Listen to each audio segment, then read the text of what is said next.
And in other news, the Concerned Catholics of Guam is preparing to take legal action against Archbishop Anthony Apuron if he maintains status quo on the controversial deeding of the Redemptoris Mater Seminary in Jonya.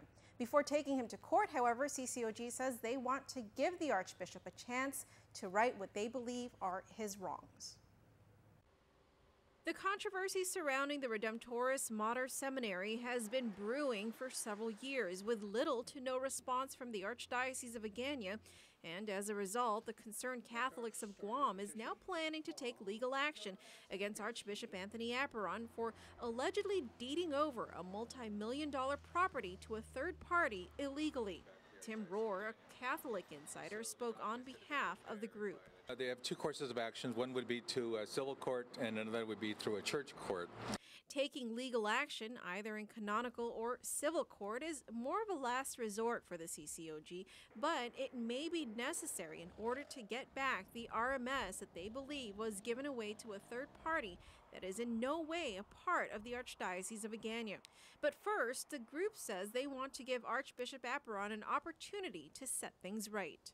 In conversations with their attorneys, they realized that there was a certain number of steps that had to go through, and one of those steps was giving the Archbishop the opportunity to set things right by, on his own, deeding the property back to the Archdiocese of Agana.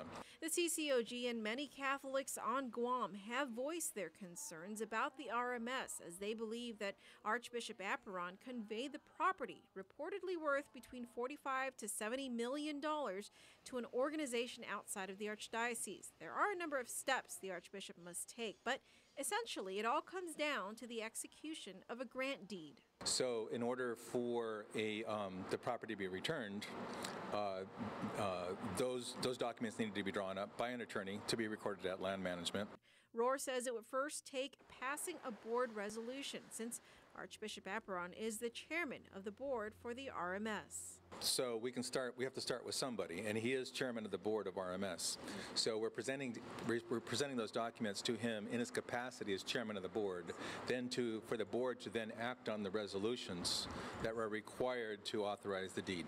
CCOG President Greg Paris tells PNC that this has been months in the making, and they've done their due diligence to ensure that they are also taking the right steps in what must be done to get the property they believe was illegally given away.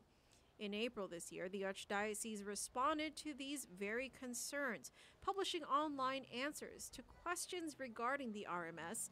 They backed their answers using 3 documents they say proved the RMS still belonged to the Archdiocese of Agana. However, they did not publish the actual documents, and although they allowed for public viewing of the documents, they would not allow the documents to be photocopied or photographed. The Archdiocese did not respond to our request for comment as of news time.